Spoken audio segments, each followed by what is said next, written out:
There's this strange idea that a story's antagonist has to be this completely evil person who loves death.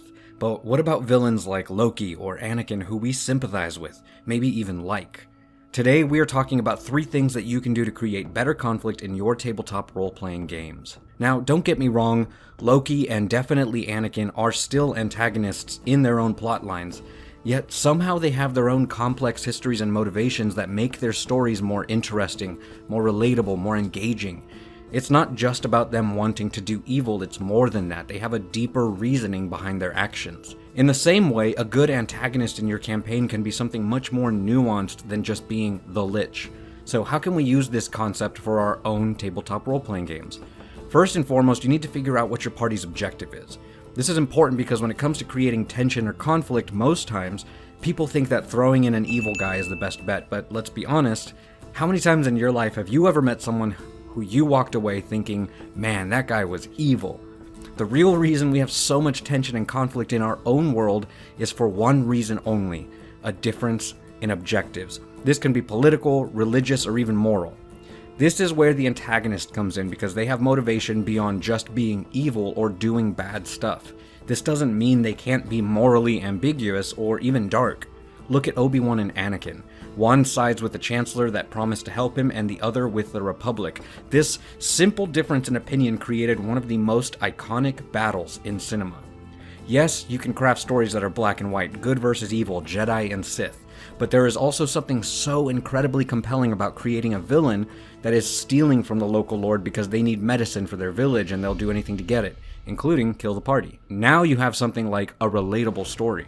Conflict in a story is created when side A wants something and side B wants the opposite. A parent wanting their child to behave and a child sneaking out, that creates conflict. An old man lives in a home that is being bought up by a corporation, so he flies it to South America so it doesn't get bulldozed.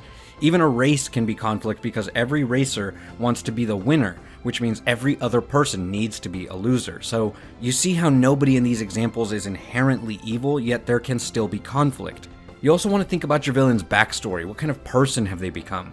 What were their ideals before, and how has this changed over time? Someone doesn't just choose to become evil. The world took something from them that they now feel they are owed a debt that only they can absolve. For Anakin, his mother dying is what made him never want to feel that pain again. This leads him to extremes and ultimately to the dark side as he strives to avoid losing Padme. For Loki, he has always felt like an outsider, and more so after finding out the truth of his birth. So what does he do? He seeks to conquer a world to make himself feel loved. Think about the loss or pain your villain has felt and how this made them who they are now. And lastly, think about how these villains will actually go about obtaining their goals. Loki bought an entire interdimensional army. Vader has his stormtroopers. If your party wants to be the greatest adventurers, then their conflict can even come from another party. They can be the Gary to your Ash, or it can come from a dragon that wants to protect her nest and kills anything that steps foot in its land. Take some time to really think about what your villain would do in order to achieve their goals. Doing these 3 things changes the way your party will engage with your antagonists because they no longer have to defeat a faceless evil, but a real being with a life and history before meeting the party. Hell, maybe a friend of theirs right now suddenly finds out something and quickly becomes their antagonist. I hope these 3 tips help to make your villain just a little bit better. Thank you so much for watching. I really hope this helps you create some tension in your story.